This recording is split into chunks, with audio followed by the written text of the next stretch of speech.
Olá, amigos. Muita paz e muita luz para todos. Estamos iniciando mais um Despertar Espírita pela tvnovaluz.com, pela Rádio Rio de Janeiro 1400 AM e pela Rede Amigo Espírita. Muito obrigada pelo seu carinho e pela sua audiência. Que Jesus possa abençoar esta produção do Clube de Arte e do Grupo Espírita Eurípides Barçanufo, o Recanto da Prece. Essa é a TV Nova Luz iluminando o seu dia. O Evangelho, segundo o Espiritismo, contém a explicação das máximas morais do Cristo em concordância com os princípios espíritas. Esta obra apresenta os ensinamentos do Evangelho de Jesus com orientação para as diversas circunstâncias da vida. Publicado em 15 de abril de 1864, em Paris, o Evangelho segundo o Espiritismo completa 150 anos neste ano de 2014. A obra é de autoria do mestre lionês Allan Kardec, que soube traduzir e organizar de forma singular a doutrina dos Espíritos. O Evangelho segundo o Espiritismo é uma das 5 obras básicas que compõem a codificação espírita. Além dele, temos o Livro dos Espíritos, o Livro dos Médiuns, o Céu e o Inferno e a Gênese. Qual a importância deste Evangelho? O que mudou a partir dele nestes 150 anos? Qual foi o papel do codificador Allan Kardec? Como o Evangelho segundo o Espiritismo pode mudar a nossa vida? Está no ar o Despertar Espírita.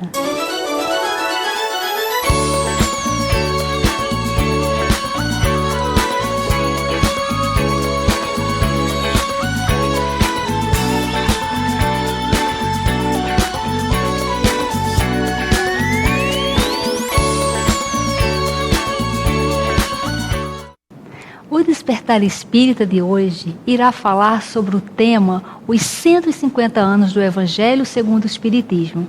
Para tratar deste assunto, estamos aqui com a presença de Richard Simonetti, escritor e expositor espírita. Seja bem-vindo, Simonetti. Prazer é nosso estarmos aqui mais uma vez, Berenice. Isso, é uma grande alegria para a gente também. E nós vamos iniciar a nossa entrevista tão esperada, porque quando nós soubemos que você estava aqui no Rio, ficamos assim muito felizes. Beleza. Isso. Então, qual a importância do Evangelho segundo o Espiritismo? Nós sabemos que o Espiritismo tem um tríplice aspecto. Ele é uma filosofia que tem bases científicas e consequências religiosas.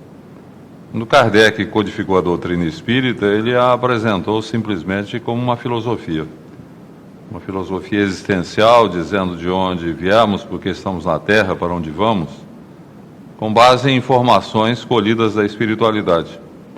Então, a doutrina espírita seria, na verdade, a doutrina dos espíritos. Kardec teria sido apenas um codificador, uma espécie de secretário dos espíritos. Mas havia o desafio de provar que todas aquelas informações colhidas da espiritualidade representavam uma realidade, não uma fantasia da cabeça dos médiuns. Para tanto é que Kardec lançou o Livro dos Médiuns, que era uma abordagem do fenômeno mediúnico, oferecendo às pessoas a possibilidade de procurarem descobrir que o intercâmbio com o além exprimia uma realidade. Então seria assim uma espécie de ver para crer, né? O Livro dos Médiuns ofereceria condições para que as pessoas pesquisassem. Não, o fenômeno mediúnico deixava de ser um mistério reservado aos iniciados e abria-se a todas as pessoas interessadas. Então a doutrina ela foi desenvolvida assim, até chegar aquele momento, depois da publicação de O Livro dos Médiuns, em que aconteceu um fato muito interessante. Kardec começou a receber dezenas e dezenas de manifestações de espíritos vinculados ao cristianismo, como Paulo de Tarso, São Paulo, Santo Agostinho, São Luís, São Vicente de Paulo, Cáritas, Erasto. Eram espíritos vinculados ao cristianismo e que estavam sinalizando a necessidade de destacar os aspectos religiosos do espiritismo, ou de lançar o espiritismo como uma religião também, não seria uma mera filosofia com bases científicas. E foi a partir daí que Kardec se compenetrou da necessidade de lançar o Evangelho segundo o Espiritismo. Reunindo aquelas mensagens todas, ou grande parte delas, né, são perto de 100 mensagens, e desenvolvendo comentários em torno dos ensinamentos de Jesus. E eu costumo dizer que Kardec simplesmente ele estava cumprindo aquilo que foi uma promessa de Jesus à mulher samaritana, de que dia viria em que Deus não seria adorado nos templos, e sim em espírito, porque Deus é espírito, e em espírito e verdade deve ser adorado, como dizia Jesus. Então a proposta do Espiritismo é exatamente essa. Uma religião, sim, mas uma religião sem ritos, sem rezas, sem ofícios, sem oficiantes. Uma religião em que cada um procura a comunhão com Deus como um ato pessoal, intransferível. Não é pedir para um sacerdote ou se submeter a um ritual qualquer. Não, a nossa comunhão com Deus é um ato pessoal. Essa é a proposta do Espiritismo. E no Evangelho segundo o Espiritismo nós temos o desdobramento dessa proposta, com a interpretação das principais passagens evangélicas. Não seria por aí. Essas principais passagens que o Allan Kardec colocou no livro do Evangelho, tem alguma específica que você acha que te toca mais, que toca mais as pessoas, que as pessoas devem buscar mais? Na verdade, todos os capítulos do Evangelho segundo o Espiritismo são importantes, né? Agora, o que destaca-se mais é o capítulo 5º, que fala das consolações, né?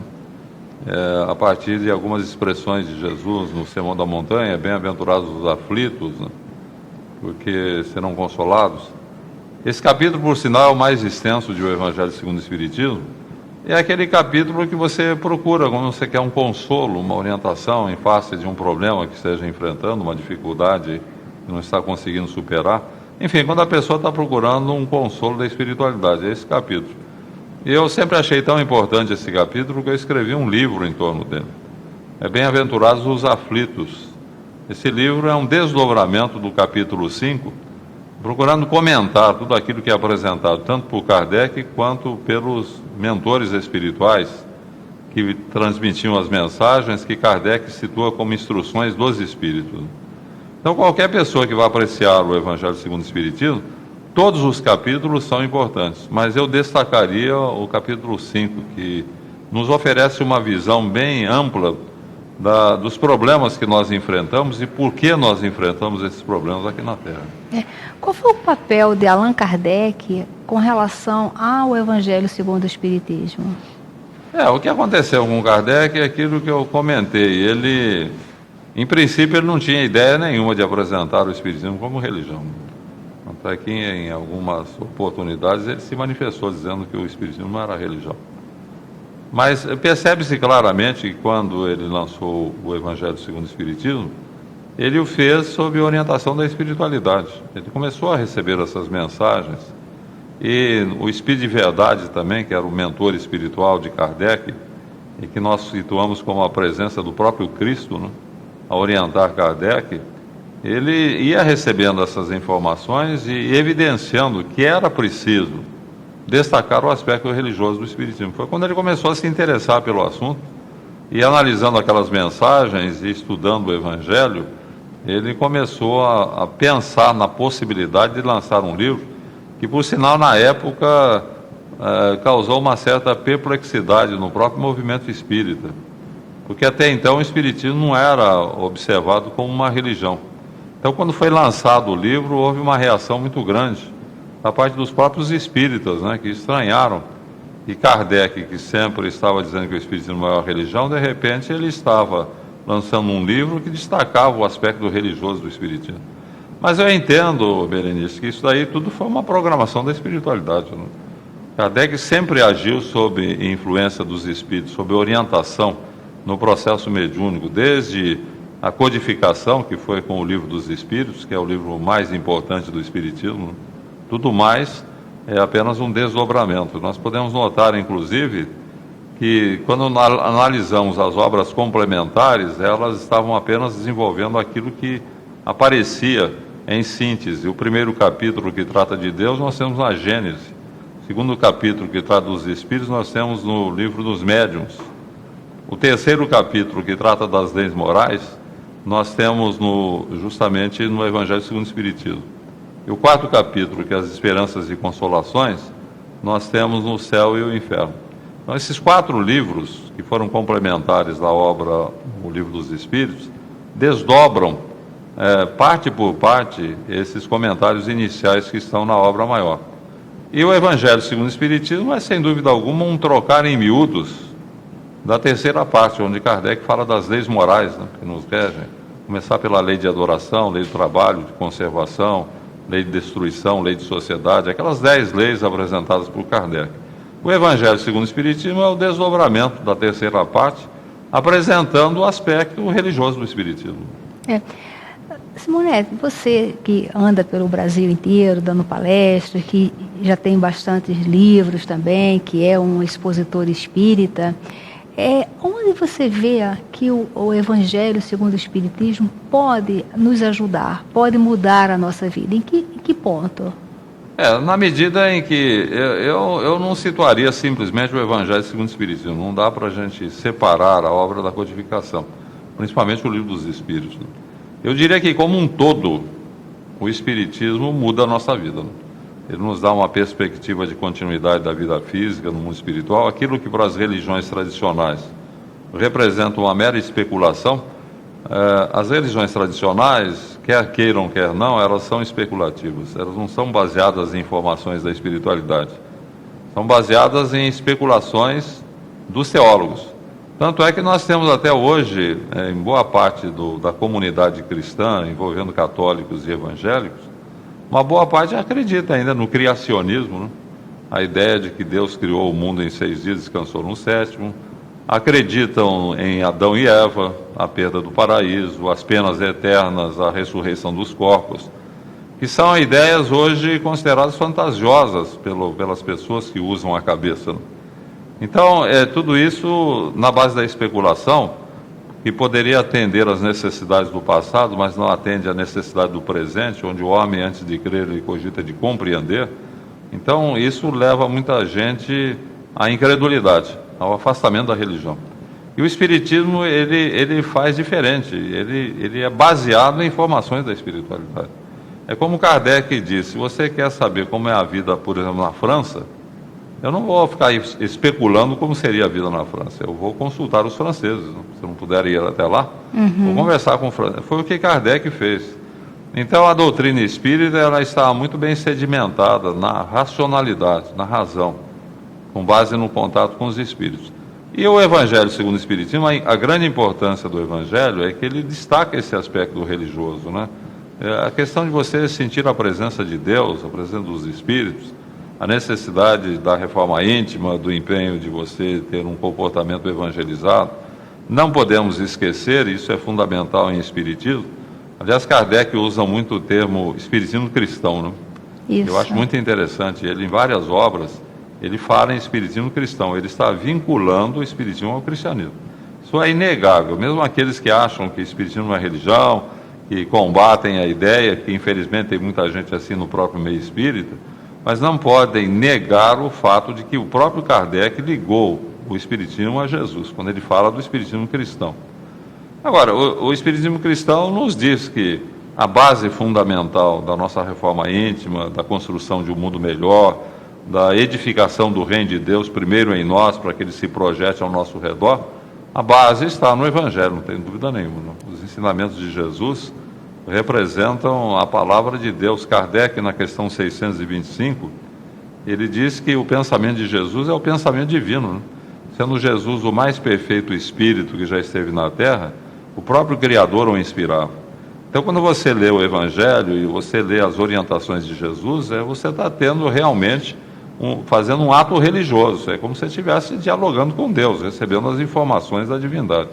Então, é fundamental que o espírita esteja vinculado ao Evangelho a partir dos estudos que nós devemos fazer de o Evangelho segundo o Espiritismo, onde Kardec separa o joio do trigo, né? Separa a fantasia da realidade. No Evangelho nós temos, ao longo do tempo, tivemos muitas interpolações, de acordo com os interesses de cada época, de repente foram enfiando coisas no Evangelho que você sabe perfeitamente que não aconteceram. Então Kardec faz essa separação, nos dá uma visão mais objetiva do Evangelho. Embora devamos considerar que podemos perfeitamente sintetizar o Evangelho naquela recomendação de Jesus que devemos fazer ao próximo o bem que gostaríamos não fosse feito. Aí está a síntese de tudo, né? É verdade. E nós temos uma participação da Marilene Monteiro, de Campo Grande. Muito obrigada, Marilene. E ela fala para você, pergunta para você: o senhor tem notícias recentes se existem muitos espíritas frequentadores de centro espírita e que ainda têm muito medo de espíritos? Tem sim. Marilena? Isso, Tem sim. Muita gente tem medo dos espíritos, né? Isso daí eu costumo brincar dizendo que é problema de consciência, né? A pessoa não está tendo um comportamento adequado, então ela tem medo de morrer, tem medo dos espíritos, mas é uma brincadeira. O que acontece é que nós milenarmente estamos condicionados a ver nos espíritos seres estranhos que não tem nada a ver com o nosso mundo, ameaçadores na maior parte das vezes, né? As pessoas sempre imaginam o mundo espiritual como uma ameaça à sua própria estabilidade, e os espíritos como seres demoníacos, na maior parte das vezes, que nos perturbam. Então, esse medo é meio atávico, né? É um medo que a gente traz desde priscas eras, e que o Espiritismo vai nos ajudando a derrubar, né? De repente, você fica sabendo, Kardec é bem claro a esse respeito, que os espíritos são homens desencarnados, né? E o espírito não pode nos agredir, não pode nos matar, né? A gente tem que ter medo de ladrão aí, não de espírito, né? O espírito pode nos influenciar pelo pensamento. E quando nós nos habituamos ao contato com os espíritos, como acontece com o médium, por exemplo, o vidente, Kardec fala em O Livro dos Médiuns que o vidente, em princípio, ele fica impressionado, fica até com medo, começa a ver espíritos, mas com o tempo entra numa rotina, ele vai se habituando, né? Vai perdendo o medo. Então eu diria que para perdermos o medo dos espíritos, nós temos que nos familiarizar com a ideia, e principalmente com a ideia de que eles não representam uma ameaça física para nós, de vir nos agredir ou coisa semelhante. Agora, a grande verdade é que esse atavismo prevalece no próprio meio espírita, né? É verdade. E as pessoas ficam com medo, principalmente quando estão sozinhas, né? Ver espírito e companheiro da pessoa não tem grandes problemas, mas quando você está sozinho... Aliás, é uma coisa interessante, as pessoas me procuram às vezes em entrevista fraterna, falam: pois é, eu estou percebendo vultos lá em casa, ouço barulhos estranhos, coisas que acontecem que me assustam. E eu pergunto: mas isso acontece quando você está sozinho ou na presença de outras pessoas? Geralmente quando eu estou sozinho. Então, meu filho, é medo, né? O medo é que fantasia essas situações todas. Porque o médium, aquele que realmente tem contato com os espíritos, ele não precisa estar sozinho, ele pode estar em contato com outras pessoas, ele vê. Se você só pressente ou sente alguma coisa quando está sozinho, tranquilo, isso daí é o medo que está fazendo isso daí. E é importante também o Evangelho no lar, né? Tão recomendado. Sim, o Evangelho deveria estar presente sempre na nossa vida, né? Já como nós nem sempre estamos dispostos a cogitar dos valores do Evangelho, principalmente no dia a dia, no nosso comportamento, que pelo menos reservemos um espaço aí para pensarmos no Evangelho. Até no propósito, eu sempre comento o seguinte, Berenice: o problema é que nós somos muito teóricos em relação ao Evangelho. O Evangelho, Jesus não faz parte do nosso cotidiano. Por exemplo, quando você está lá com a sua família, surge um problema, você cita uma parábola evangélica para explicar o problema, ou na atividade profissional. Quem é que na atividade profissional, diante de uma dificuldade ou qualquer situação difícil, lembra uma parábola evangélica ou um ensinamento de Jesus? Ou na vida em sociedade, nós lembramos de Jesus, cogitamos dele, falamos dele nos círculos religiosos, no Evangelho, no lar, quando fazemos, né, quando a família faz, mas nós temos um certo constrangimento de trazer Jesus para o cotidiano. Eu acho interessante isso, nós não estamos habituados, né? E Jesus não falou de coisas transcendentes do céu, quem fala é o Espiritismo. Tudo que Jesus falou e ensinou refere-se à vida aqui na Terra. As parábolas, os ensinamentos, os exemplos, Jesus não falou nada do mundo espiritual. Então, ele vem nos ensinar. Agora, para que eu possa cumprir aquilo que Jesus ensinou, eu tenho que falar dele, eu tenho que lembrar dele, né? E as pessoas não lembram, é o que eu digo. Tem constrangimento, né? Você tem um constrangimento de estar num círculo de amigos, surgir um problema qualquer, olha, Jesus dizia tal coisa assim, assim, assado. A pessoa vai achar que vão rir dela, né? Esse constrangimento é que impede que a ideia da presença de Jesus, representado pelos seus ensinamentos, esteja presente no seio da sociedade, né? Então, você reserva um espaço só, não, no Evangelho, no lar, ou lá no centro, ou na igreja. Peraí, traz Jesus para o cotidiano.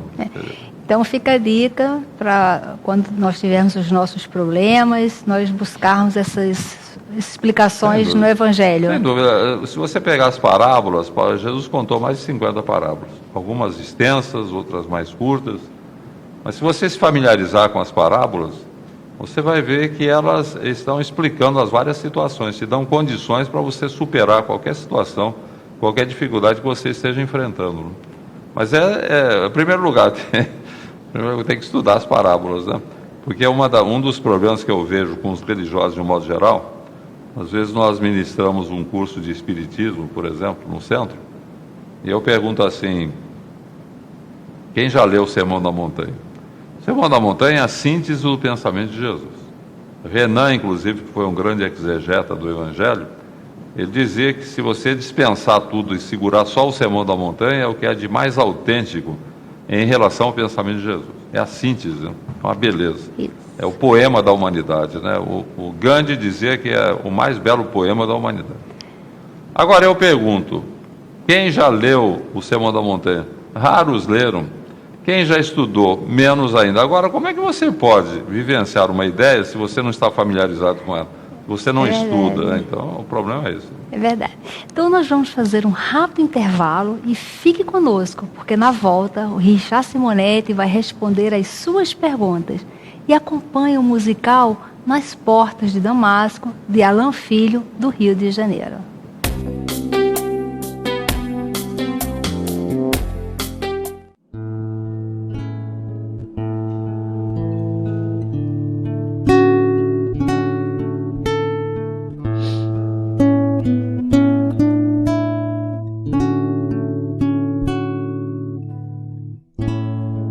Nem todo aquele que diz Senhor, Senhor entrarão no reino dos céus.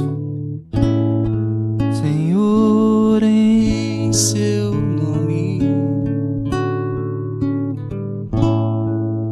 Senhor, em seu nome, eu falava às pessoas, jogava as sementes, plantava e colhia paz, mas sentia falta de algo mais. Eu fazia quase tudo e hoje tudo é quase nada frente à obra e seu Criador. Sinto não sabermos dar valor, faltava-me mudar e tentar me encontrar e tentar me conhecer, Senhor, ser mais um em seu rebanho a caminhar. Não me cabe só falar, também cabe agir e me tornar um instrumento seu a melhorar.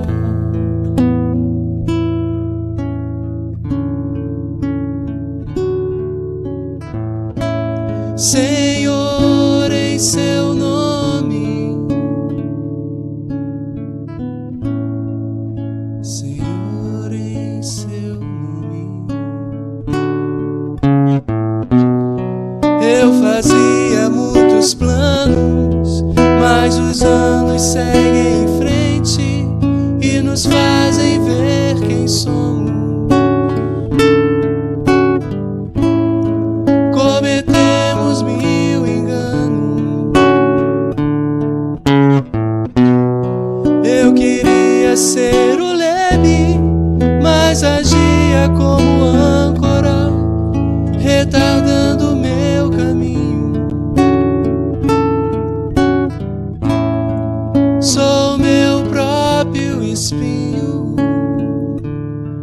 faltava-me mudar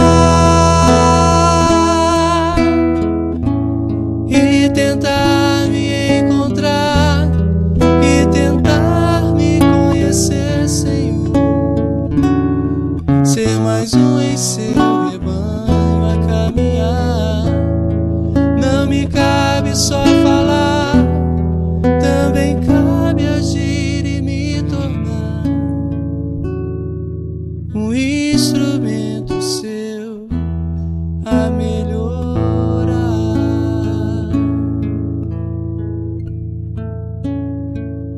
Senhor,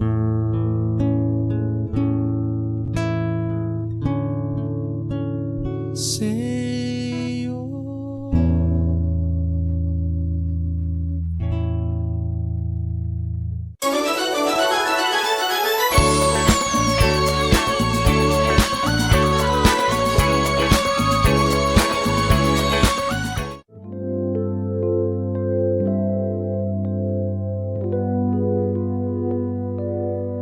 O lançamento do Clube de Arte este mês é o CD Amigo de Luz, de Ana Cláudia Bittencourt. Este CD é uma declaração de amor àqueles abnegados companheiros que dedicam seus cuidados a todos nós, nossos amigos de luz. Senhor Jesus, desejo tanto. São 12 lindas canções compostas e interpretadas por Ana Cláudia Bittencourt, do Movimento Espírita de Niterói, no Rio de Janeiro. Amigo de Luz, Semente do Alto Amor e Janela do Coração são algumas preciosas composições que o Clube de Arte oferece neste mês ao seu coração. Ligue 0 operadora 21 3017 9800 ou acesse clubedearte.org.br.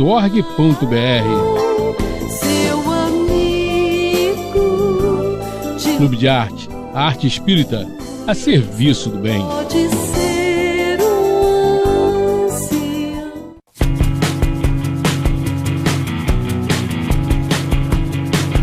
O Clube de Arte traz para você este mês uma promoção imperdível: o CD Mundo dos Espíritos com Geraldo Guimarães, mais o livro Um Caso de Reencarnação de Ivone Pereira, mais a revista Cultura Espírita. São 3 produtos por apenas R$ 34,90. Isso mesmo, R$ 34,90. Ligue agora para 0 operadora 21 3017 9800 e peça já a sua promoção. Ou visite a nossa loja virtual, loja.clubedearte.org.br. Clube de Arte, arte espírita a serviço do bem.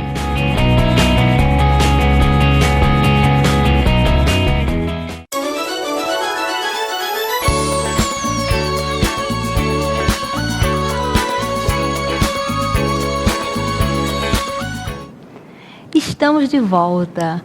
Nos dias 29 e 30 de novembro, será realizado o 5º Campo do Brito Espírita. É um evento que reúne anualmente centenas de espíritas de todo o Brasil, na cidade que dá o nome ao evento, que é a cidade Campo do Brito, no estado de Sergipe.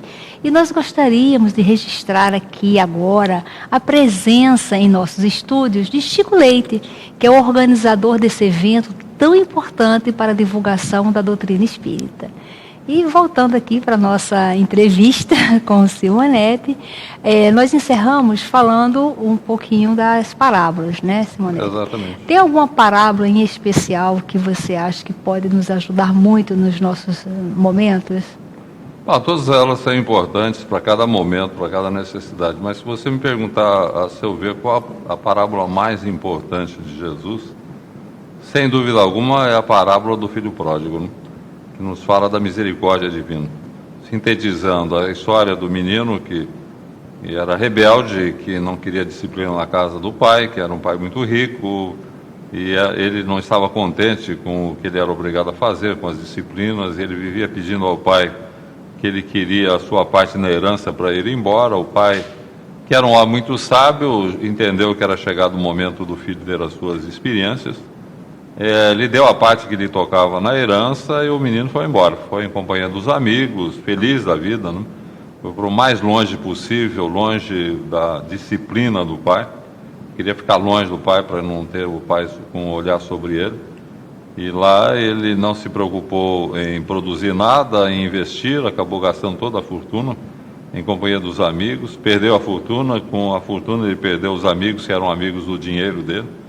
Por uma situação extremamente precária, tudo que ele conseguiu foi a profissão de guardador de porcos, que é uma coisa humilhante para o judeu, né? O judeu, a carne do porco é considerada impura, naquela época pelo menos. E ele sofreu muito ali, e até chegar o momento, segundo a expressão de Jesus, em que ele caiu em si. Ele reconheceu que tinha feito uma coisa errada e se dispôs a voltar à casa paterna. Voltou, agora não mais em carruagem, nem com amigos, mas sozinho, né, pelas estradas, como um verdadeiro mendigo. Chegou como mendigo na casa paterna, tão sujo, esfarrapado, que os empregados de seu pai não o reconheceram. Mas o pai o reconheceu de longe, veio até ele. O rapaz se ajoelhou aos pés do pai: pai, pequei contra Deus e contra ti, não sou digno de ser chamado teu filho. Mas o pai o ergueu de encontro ao peito, o abraçou carinhosamente e pediu aos criados que fizessem uma grande festa, porque aquele filho estava perdido, tinha sido encontrado, estava morto e reviver. Então, é a parábola da misericórdia, né, Berenice? Nos dá uma ideia muito clara de que nós podemos voltar para Deus a qualquer momento. Mas é preciso esse cair em si, né? É preciso que você realmente se arrependa do que você esteja fazendo de errado e se disponha realmente a voltar para Deus. Quer dizer, esse arrependimento de ocasião não vale, não? Tem até uma história interessante no livro Nosso Lar, certo momento, André Luiz estava às portas da cidade, né, que nós sabemos que a cidade é cercada de muros, porque ela está em plena região umbralina, e em dado momento apareceu uma mulher, espírito feminino ali, uma mendiga, né, toda esfarrapada, vestes em desalinho, suja, implorando socorro, porque ela queria entrar, que ela não aguentava mais tanto sofrimento. E André Luiz se compadeceu dela e estranhou, porque o vigia do portão não a deixou entrar. Falou: mas olha a mísera, e olha quanto sofrimento, coitada, por quê?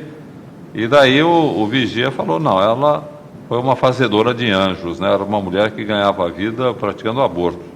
Chegava até a assassinar a criança no nascedouro por sufocação, quando não aconteceu o aborto. E o vigia fala: e o pior é que ela não está arrependida, né? Ela não está arrependida.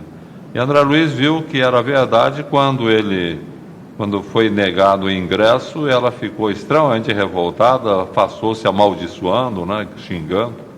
Ela não tinha caído em si. Então eu acho esse episódio narrado por André Luiz, ele é bem ilustrativo.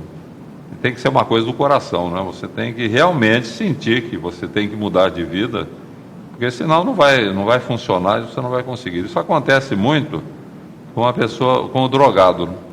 Às vezes a família procura a gente no centro: mas o meu filho está assim, está assado, ele está estragando com a vida, ele está envolvido com crack. A primeira pergunta: ele quer sair dessa? Ele está realmente desejoso de mudar de vida? Não, ele acha que não tem problema. Então nós pouco podemos fazer por ele. Enquanto ele não chegar no fundo do poço e sentir que tem que mudar, nessa hora você pode ajudar. Mas enquanto ele não estiver disposto, enquanto ele achar que é normal, é o caso da pessoa que se envolve com o mal, com o erro, com o vício, com o crime. Ela acha que é normal, então você vai fazer o quê? Então tem que chegar aquele momento, e muitas vezes esse momento acontece no mundo espiritual, né? Quando a pessoa vai colher as consequências dos erros praticados na Terra, aquele momento que o espírito cai em si, ele vai ser socorrido. O exemplo típico nós temos em André Luiz, né? Você vê que André Luiz ficou 8 anos no umbral. Ele tinha consciência de que era desencarnado, ele exigia socorro. Ele, afinal, foi um médico, né? um defensor da saúde humana. Por que agora ficar naquela situação? Só no momento em que ele reconheceu os seus comprometimentos morais e orou, penitenciando-os, é que ele foi socorrido, né? Quer dizer, ele caiu em si, né? É esse momento em que a pessoa pode ser socorrida. E às vezes no nosso dia a dia, muitos de nós em sofrimento, e que apenas vê o sofrimento e não faz a reflexão, que justamente nos leva a cair em si e compreender essa oportunidade da misericórdia, essa nova oportunidade, né? A pior coisa que pode acontecer num sofrimento é a pessoa se revoltar, se rebelar, Vemos muitos doentes assim que complicam até a vida da família, né? Aliás, o André Luiz, ele fala uma coisa interessante.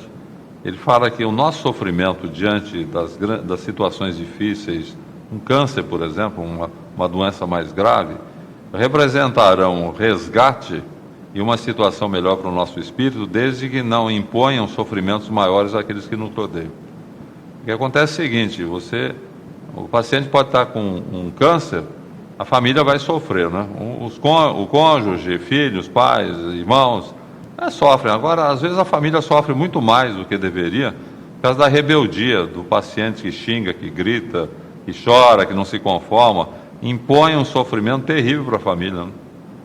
Um sofrimento indevido. Então, André Luiz fala: esse não está pagando dívida, esse não está se renovando, o sofrimento não está modificando, ele está pior ainda, né? Aí é o problema. Porque não é o sofrer em si. É a nossa reação diante do sofrimento, procurando fazer o melhor. Isso. E eu estava comentando outro dia numa palestra que quando um cidadão assim todo revoltado, ele desencarna, a família aqueles que vão dar condolências à família, falam: coitado, né? Finalmente descansou, né? E o respeito humano lhes impede de acrescentar: descansou e deu sossego para vocês. Que era um trem na vida da família, né? Isso daí não resgatou nada. É verdade. Tem mais uma participação, que é a Jane Santana, de Coelho Rocha, e ela faz uma perguntinha. Os ensinamentos de Jesus, apesar de serem dirigidos diretamente ao povo daquela época, nos toca ainda hoje por serem atualíssimos, e também porque o povo daquela época, ninguém mais eram do que nós próprios. Então, manda um abraço aqui pra gente. Jane, o que acontece é o seguinte: Jesus falou a verdade, né? Os ensinamentos de Jesus compõem a verdade.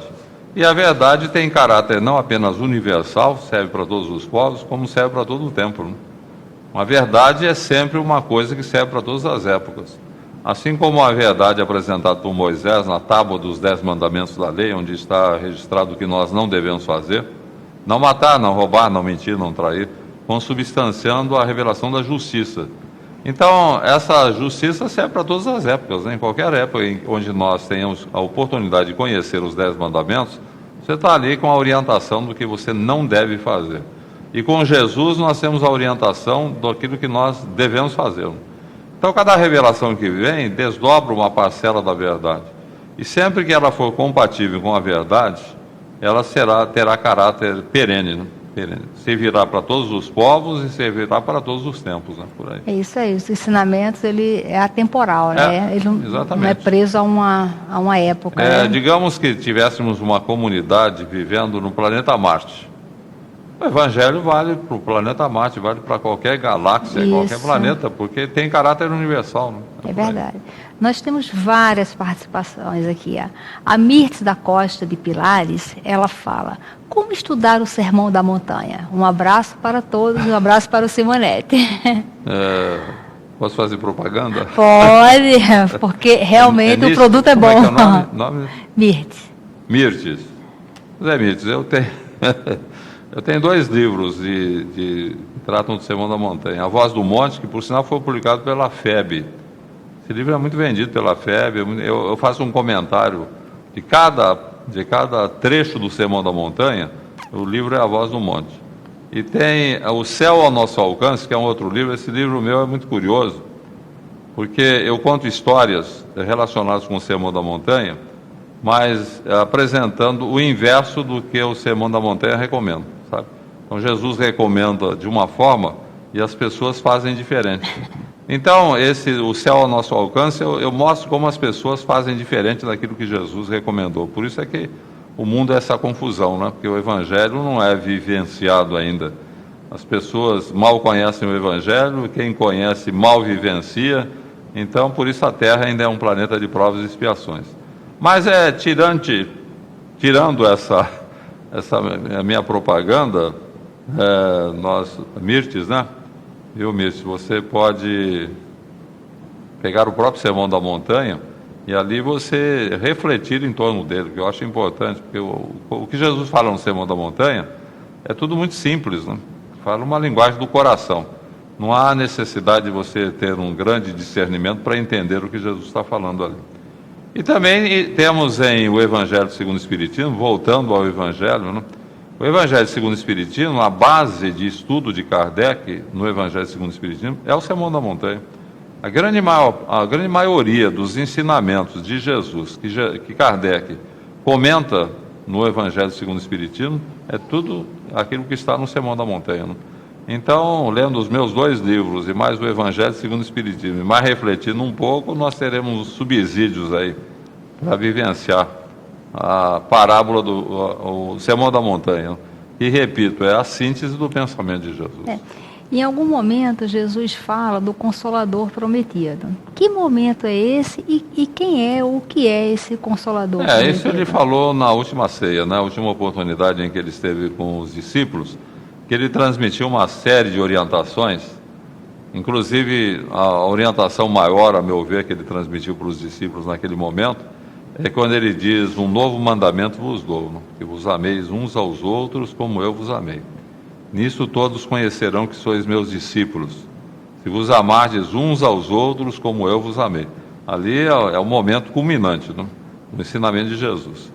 Mas nesse último diálogo com os discípulos, que ele é relatado principalmente pelo evangelista João, é até um capítulo bem extenso, que ele fala que mais tarde enviaria o Consolador, o Espírito de verdade, que viria lembrar o que ele ensinara e trazer lições novas, que a humanidade naquela época não podia apreender. Então é bem a colocação do Espírito de verdade, que seria do Consolador prometido, que seria o Espiritismo, né? O Espiritismo vem exatamente lembrar o que Jesus ensinou, que as pessoas de um modo geral esqueceram, e trazer lições novas, que Jesus não podia transmitir naquela época. O Espiritismo, ele exige um certo conhecimento, uma desenvoltura intelectual para você entender bem aquilo que ele está nos apresentando. É um passo adiante na história do conhecimento religioso da humanidade. Então Jesus não podia transmitir aquilo que o Espiritismo transmite hoje. Por isso que ele fala: o Consolador virá trazer coisas novas, né? Seria por aí. No Evangelho segundo o Espiritismo, fala-se do Espírito de verdade. Fala um pouquinho sobre isso. Na verdade, há 6 manifestações do Espírito de verdade, 6 mensagens. De um modo geral, quando você aprecia, eu já comentei, o Espírito de verdade para mim é Jesus, né? Dá para perceber pelo teor das mensagens que elas vieram emanadas da esfera do Cristo, naturalmente por intermediação, já que não há nenhum médium com competência para pegar o pensamento de Jesus. Todas elas, de um modo geral, elas orientam com relação à transição do planeta. É interessante, hoje fala-se muito em transição.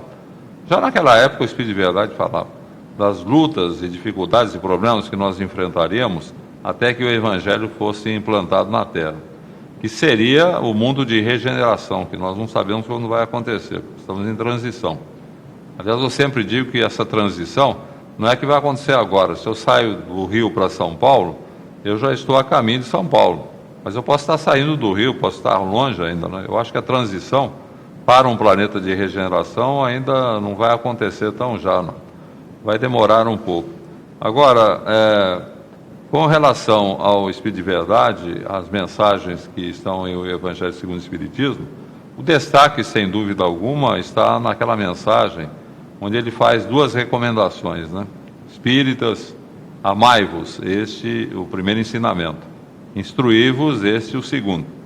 E ele sabia bem do que estava falando, porque os 2 grandes problemas que afetam qualquer movimento de ideias, qualquer movimento social ou religioso, são, respectivamente, a falta de fraternidade, que é filha do amor, e a falta de conhecimento, que é filho do estudo, né? Então, sem conhecimento e sem fraternidade, nós não conseguimos vivenciar aquilo que o Espiritismo propõe. Então, muitas brigas e discussões, desentendimentos que ocorrem nos círculos religiosos e até no Espiritismo, é porque as pessoas não se dão ao trabalho de estudar a doutrina e de vivenciar essa fraternidade que deve caracterizar o nosso comportamento. Tem um confrade que costuma brincar dizendo o seguinte: o Espírito de verdade falou que nós devemos nos amar, então os espíritas odeiam-se fraternalmente, né? Mas não é problema do espírita, não, é problema da humanidade, né? Nós somos orientados ainda pelo egoísmo. É verdade. Estamos habituados a conjugar o verbo de nossas ações na primeira pessoa do singular: eu quero, eu posso, eu faço. Você tem que passar para a primeira do plural. Nós queremos, nós podemos, É nós isso aí, fazemos. Senão não dá certo, não. Isso. Complicado. Então tem mais uma participação, aliás tem várias. Essa é da Graça, do Grajaú, aqui do Rio. E ela fala, gostaria de saber se o Richard Simonetti, estando no Rio, se ele vai fazer alguma palestra em algum centro espírita. Ó, Graça, na verdade eu estou encerrando um ciclo de palestras que começou na quinta-feira. E hoje a última palestra é lá na Taquara, no Centro Espírita Eurípides Bassanufo. Agora o endereço eu não sei, né? Isso. Eurípides Bassanufo na Taquara. É 20 na Rua horas. da Gazeta. Rua da Gazeta. Isso. Aliás, tem muitos eventos, né? Aqui nós já falamos no nosso estudo, está o Chico Leite do Campo Brito, né? Lá em Sergipe, Campo do Brito, lá em Sergipe. E você também já esteve, né, nesse evento? Inclusive o Chico Leite é o maior empresário para palestras que eu conheço, porque o Chico faz um trabalho maravilhoso. Uma vez eu estava comentando que eu fiz uma palestra sobre a morte lá em Aracaju. E o Chico fez uma propaganda tão grande, envolvendo outdoors, inclusive, uma propaganda tão grande em torno da palestra, que eu fui falar num teatro que cabia 1.700 pessoas, tinha 2.000, estava uma confusão lá na entrada, muita gente querendo entrar e a diretora não deixando, porque ela temia que houvesse uma superlotação, tivesse problema. Tinha quase 2.000 pessoas lá, né, graças à propaganda, que é a alma do negócio, né? É Você verdade. tem que divulgar para que as pessoas saibam o que vai ser apresentado. Qual a sua experiência na divulgação do Evangelho? Tem algum caso, alguma coisa que aconteceu assim com você ter percebido a influência dos espíritos em algum evento ligado à divulgação da doutrina? Assim, de momento não lembro de nada, não. O que eu sei é que sempre que nós estamos empenhados na divulgação da doutrina, sempre há a proteção da espiritualidade, inspiração, né? Muitos encontros que a gente tem, de repente você percebe que foram programados por mentores espirituais, que é para a gente aprender alguma coisa, ou para transmitir alguma coisa, ou orientar a pessoa com relação a algum assunto. Nós não podemos esquecer, na questão 459 de O Livro dos Espíritos, quando Kardec pergunta se os espíritos influenciam em nossa vida. E o mentor fala muito mais do que imaginais, influenciam a tal ponto que de ordinário são eles que vos dirigem. Então, a gente está sendo dirigido pela espiritualidade, né? Queira Deus que sejamos dirigidos por bons espíritos, e não pelos maus. Agora, isso daí depende não da espiritualidade, depende do direcionamento que nós demos à nossa vida. Quem vive para o bem pensa o bem, vai ser bem direcionado, bem amparado pela espiritualidade. Cidadão que pensa em termos de viciação, de meros lazeres na sua vida, que se complica numa vida irregular e até com desonestidade, tranquilamente vai ser mal inspirado, né? Então as pessoas muitas vezes reclamam de influências espirituais negativas. Eu sempre digo, meu filho, você considera o seguinte, você vai ser influenciado de conformidade com aquilo que você estiver fazendo, né? Aquela ideia, diz-me com quem andas e te direi quem és. Eu sempre digo, diz-me como pensas e te direi a natureza daqueles que te cercam. Seria por aí. Nós é que escolhemos nossos parceiros, exatamente, né? Exatamente. E os livros, Simonetti? Quantos livros você já tem e quantos estão para sair? 57 publicados. Você não vai dizer que eu vou acabar aprendendo a escrever, né?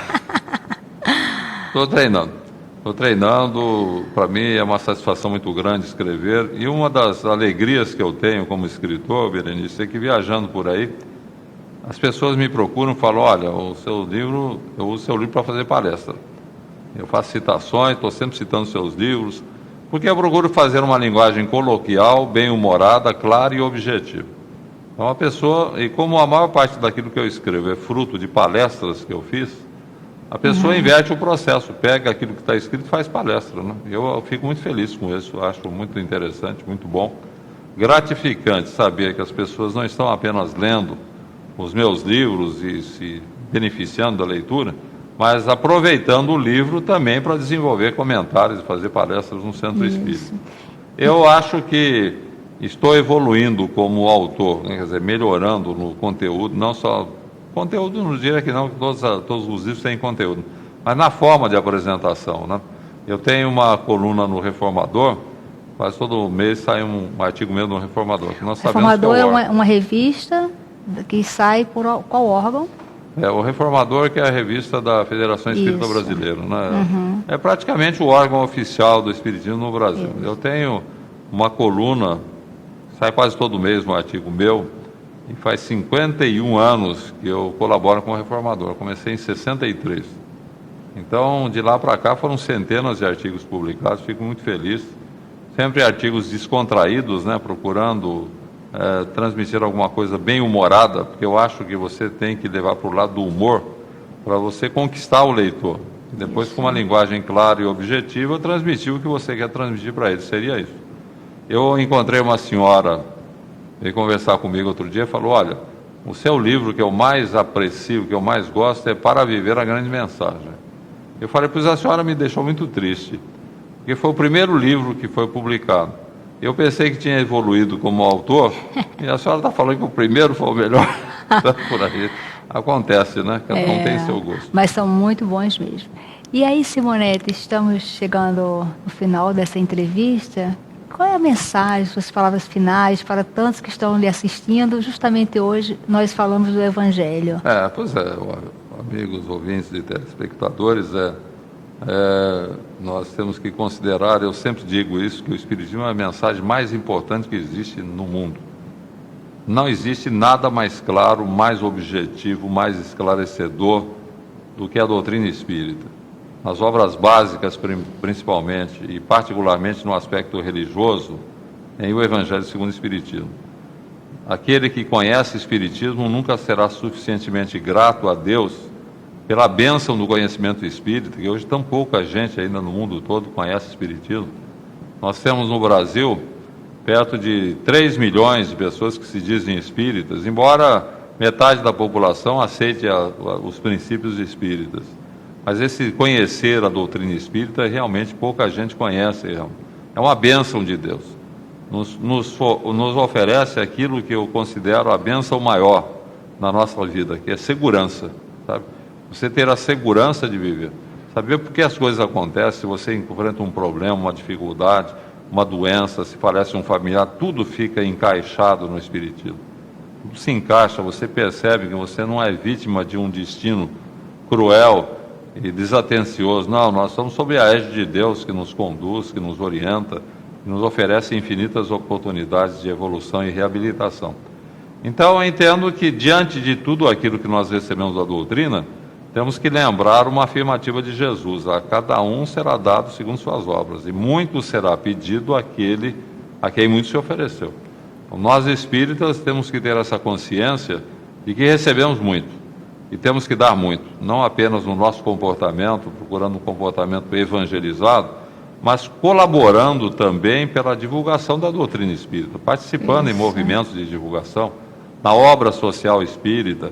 Eu não entendo o espírita mero cultor da ideia espírita ou mero frequentador de centro espírita. Nós temos que participar, desenvolver ideias, atividades, fazer o movimento espírita crescer com o nosso empenho, a nossa participação. Então, sim, nós estaremos justificando essa bênção que Deus nos concedeu, que é a doutrina espírita. Isso. Então, chegamos ao final do nosso programa. Obrigado pela sua companhia e muita paz.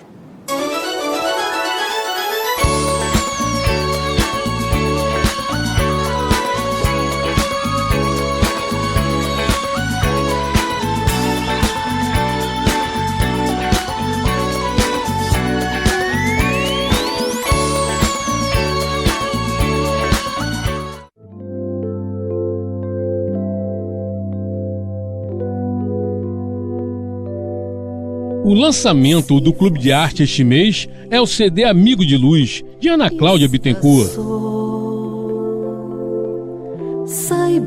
Este CD é uma declaração de amor àqueles abnegados companheiros que dedicam seus cuidados a todos nós, nossos amigos de luz. Senhor Jesus, desejo tanto.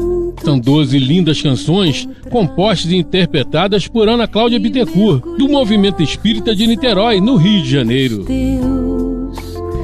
Amigo de Luz, Semente do Alto Amor e Janela do Coração são algumas preciosas composições que o Clube de Arte oferece neste mês ao seu coração. Ligue 0 operadora 21 3017 9800 ou acesse clubedearte.org.br. seu amigo Clube de Arte, a arte espírita a serviço do bem. pode ser um ancião.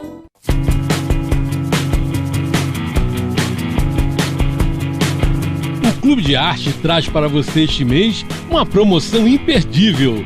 O CD Mundo dos Espíritos com Geraldo Guimarães, mais o livro Um Caso de Reencarnação de Ivone Pereira, mais a revista Cultura Espírita. São 3 produtos por apenas R$ 34,90. Isso mesmo, R$ 34,90. Ligue agora para 0 operadora 21 3017 9800 e peça já a sua promoção. Ou visite a nossa loja virtual, loja.clubedearte.org.br. Clube de Arte, a arte espírita a serviço do bem.